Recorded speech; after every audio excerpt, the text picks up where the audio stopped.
Hi, I'm Everett and welcome back to the shop. I know things have been a little bit sparse of late as far as uploads are concerned. Just life's been busy. I know that we've all got stuff on the go. My family, as I say, I'm working, got 2 little kids. I know my wife wants some time too at times, and I've probably been kind of amiss in that.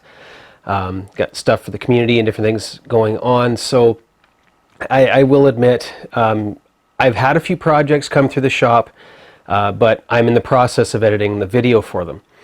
However, before I edit the video for them, there's something I want to show you, and that'll explain, a few different things. But before I get too much further, I am quite a ways behind in mentioning this, simply because, well, he mailed these out a couple months ago, and I've had them for 6 weeks. It's a set of stickers from the Knackler's workshop in England, the UK, I guess you should say. Knackler's workshop. Paul's actually a really cool guy. I've emailing with him. He's quite a friendly fellow, and it's been really cool seeing his little workshop take shape. He's using a section of a friend of his workshop.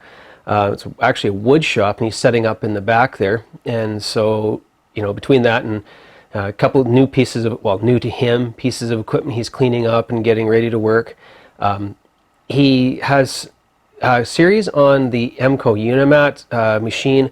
I learned a lot from it going through. I didn't know the Unimats were capable of the things that they are. Sound like a really neat little machine.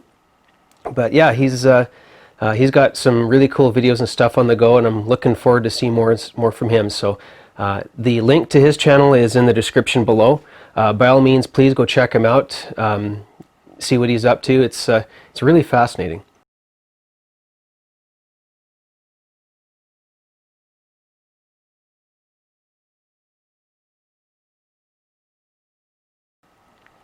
But as far as the bit of a shop update here, as I say, I've been busy with work and different things, and I have had a bit of workshop time lately, but most of it's work related.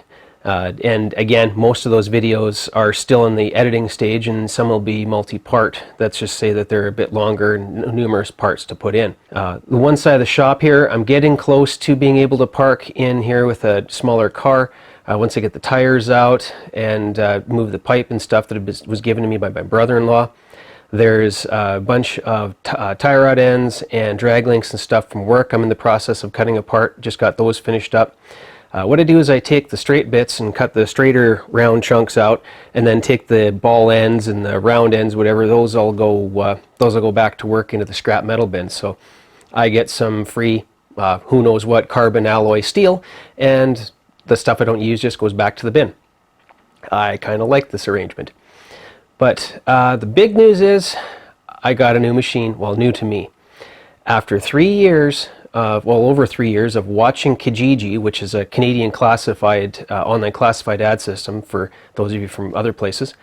I've been watching for almost 3.5 years on Kijiji, through auctions, through different places, and I finally found a Bridgeport mill that I could afford. The ad was only up for maybe an hour or two before I saw it. I emailed the fellow who owned it, got a response back. He was willing to take a deposit through electronic money order, and I went and picked it up a couple days later with the rest of the cash. So what I'll do is I'll bring you around, show you the machine, and give you a bit of an overview. So this is my new to me machine, and first off, I want to say I do appreciate everybody who has given me all the support with all the different projects I was doing on my round column mill. I do actually appreciate having that machine for when I did. It got me at least started my own home shop. Again, there's nothing necessarily wrong with them. It's just I was finding that the work envelope is a little small for the stuff I was wanting to do. I was pushing the limits, as everybody was seeing who watched my last video. It did work. It was kind of sketchy at times, but it did work. But yeah, I hope I'm not going to alienate my friends who have the wrong foo round column style mills, because I mean, if I had room, I actually probably would have kept it. However, because I don't, my buddy Eldon actually wound up buying it off of me. And so it was a bit of an adventure getting this here, and Eldon helped me. So we wound up, once we got this thing unloaded and set up in here, we took my old mill, and it's now his new mill to him. So there was a bit of an adventure in getting this thing home. The weekend I bought it, I had no real way of getting it unloaded at home.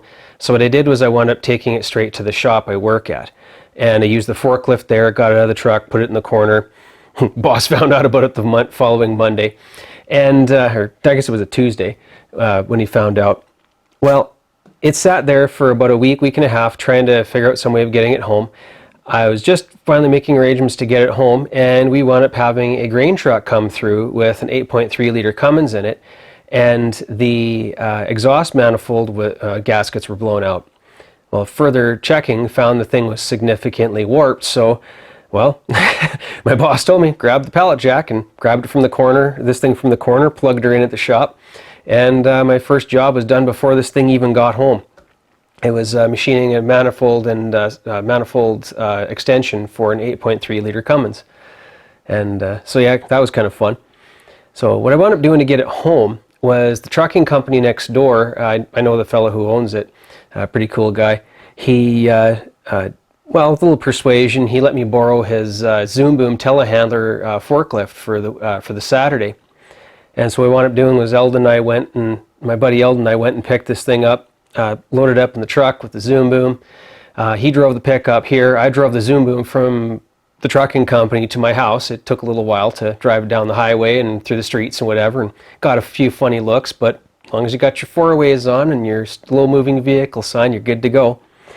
And so yeah, I got here, and a little bit of finagling, a little bit of adjusting. I've had to rearrange the way the shop sits. We moved everything away from the wall here, but the lathe, snuggled it in here where the old mill was, leveled it up as best as possible. We're just it's really, really close to level.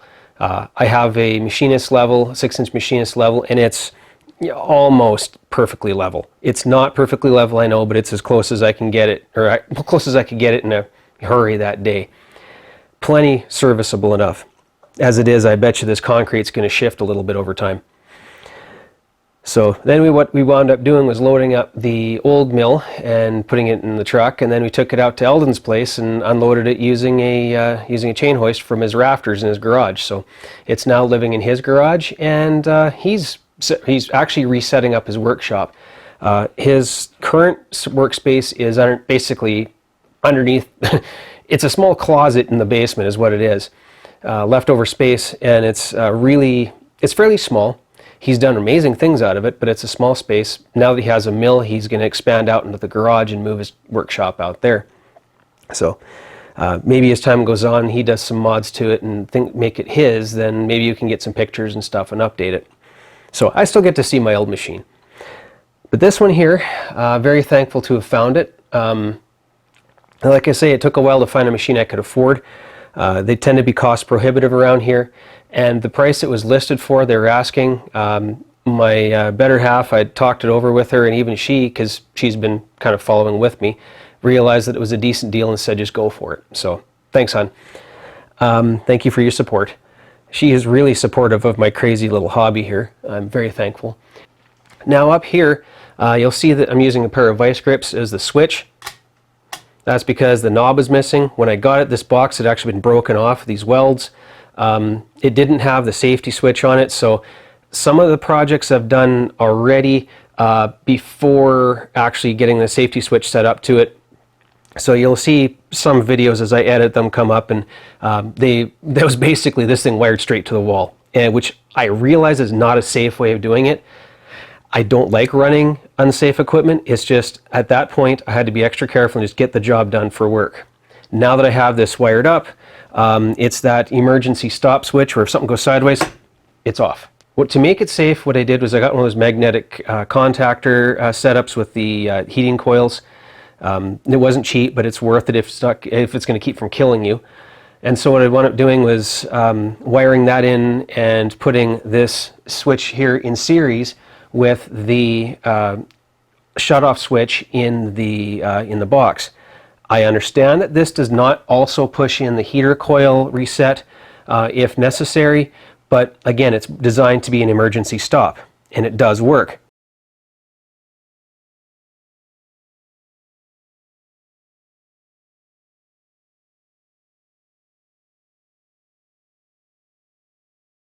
Now, I normally don't like to talk about money figures, and because it seems like when I do, I kind of get myself in trouble. I will say, however, I'm thankful for this deal because I got the mill itself and the vise for not a whole heck of a lot more than it would cost me to buy a brand new fancy round column and fancy mill vise. So anyway, I'll just suffice to say that it does have some wear in it. In the y-axis ways, you can see a little bit of wear in the bottom there. You can still see where it's been scratched for the oil grooving or oil retention. It's actually still pretty deep even in the worn areas, so it hasn't really seen a whole lot of use. The guy who I bought it from said it was mostly used for just cutting keyways in industrial valves. So, you know, take it for what it's worth. The cover for the y-axis ways on the back is missing. I'm going to have to replace that. It does need a good cleaning. This knob here, like I say, I have to replace it. I'm just using a pair of vice grips at the moment as a knob. I'll replace that in a bit. I got it for a good enough deal that at that and KBC had a sale on, so I even splurged. I was thinking about just clobbering something together, but I even splurged and got the proper, Quill DRO set up here, made for these machines. So at some point I'll install that. Whether I do it on a video or not, I'm not sure. There are people out there who know way more than I do who have installed them, and you know, you can watch them too. We'll see. Otherwise, yeah, there's. I'm looking forward to using it more. It made me have to rethink the layout in my garage here. I have now the shaper in the back corner, or well, not really back corner, sort of back middle. Where it's sitting here, it's still fully functional. If anything, I have more space to use it. I know it may not seem that way, but seeing as I run it from the other side, they'll actually be more functional that way. What's handy now is this cabinet up here, or this box here, is all the Whitworth and British stuff and whatever just for the shaper. The T-nuts, whatever, I got to hang here somewhere. This cabinet here is now all my milling tools, which used to be on that wall, sort of having to reach around behind. Toolbox was really nice. I had probably a couple years worth of Canadian Tire gift cards that people had given me. So then these went on a almost half price sale, so I got it for a song, so it's thankful for that. So now I now have pretty much 95% of the tooling between the lathe, the shaper, and the mill into actual toolboxes. I got the top box and roller cabinet for the lathe over there. This one's got all measuring tools, drill bits and taps, that sort of stuff. This is all milling equipment. This is mostly mill and shaper. Finally, it's nice to be able to get stuff organized.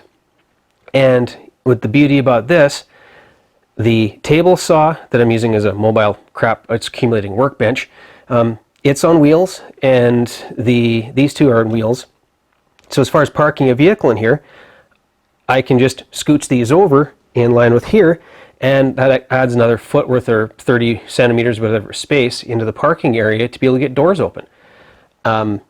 When I'm not having to get in and out of a car, we shuffle them over, 5 minutes, I'm ready to machine. I'm very thankful this is finally starting to come together into something that should be a little less aggravating with tripping over things and trying to find things. It just takes time, right? But anywho, there's one other fun thing that I wanted to show, and that's with the mill. Again, ironically, I shortly, well, not even 6 months or so after getting the Quill Wheel set up and designed and working with Jim over at Tangent Engineering on making a design that'll fit and work and be commercially producible, I actually got one of the first production, if not the first production one, for the round column and mini mills. And well, it's now an Eldon's, well, what's now Eldon's machine. So I was telling Jim about the fact that I got myself a new Bridgeport, and he snickered and said, all right, what size you want. So it turns out that with the these Longchang built LC 1.5 TMs and similar machines, they take a standard Bridgeport wheel. Stick it on there, give it a spin. I mean, that's way handier than the stock handle, because I mean, I've even been using this thing, as I say, and it works, but this is way more efficient. So anyway, thanks, Jim. I appreciate you sending me one of these. Again, I will be fully upfront with everybody. I did not get any sort of kickback or anything. He sent me the wheel. I got the first wheel for the other machine for free, but I was also helping him develop it. I don't get any commission from him. I don't get anything like that. He's a cool guy, and I've actually made a really good friend out of the deal. So anyway, by all means, give him a shout if you need. There are different people with differing opinions on them. Whatever, you're going to get that with anything. But at least talk to the guy before you pass judgment. So one other thing I was going to mention is the coolant here. I'm not going to use the original coolant pump on the machine. I'm going to set up some form of misting setup. Partly just due to mess control, and also partly due to the fact that I don't really feel like digging around and dealing with having to redo the pump and whatever. Clean it, I'm going to clean it out, clean the sump, get it all nice and pretty in there. I'll do all that off camera. I mean, there are enough machine videos of people restoring machines as it is that I'm not going to be able to add a whole lot. So I'm just going to clean it all up off camera. Then, as I say, the next few videos you'll see are just the machine in this state, sometimes even without the proper switch. That's just life. But as time goes on, I'm going to make it nicer and prettier. So yeah, that's where I'm at right now. I know it's been a few weeks since I've uploaded last. Again, it's just I have been machining and doing some projects and building and fixing things. I have taken video. Editing does take a while, so it takes at least as long to edit a video as it does to actually make a part. It's just the nature of video. So those projects are coming. I hope you find them interesting when they come up. Hope you found this little update of what I've got in the go interesting here. I'm just thankful that I've got a shop that's starting to come together and be a little bit more efficient than what I had. Thankful for my new machine. It opens up the work scope quite a bit for a number of different things. I've actually got a couple things that I can now do that I've been wanting to do for a while. Hopefully I'll be able to take video of those as those projects come around. I'll bring you in on those when I can. But one way or another, I just want to say to everybody, thank you to everybody who stuck with me. Thanks to everybody who subscribed, makes comments, the thumbs ups, the emails. It's been fun hearing from people from all over the world. If I don't email back that day, please understand, I will get back to you at some point. And if you haven't subscribed, that's cool too. Thanks for coming by. If you consider it, that's cool. If you don't, that's fine. I'm just glad you wanted to spend some time here. Otherwise, again, thanks to everybody for all your support. Thanks, Paul, for the stickers. Thanks, Jim, for the wheel. And thank you, everybody, for what you've done for me. See you next time.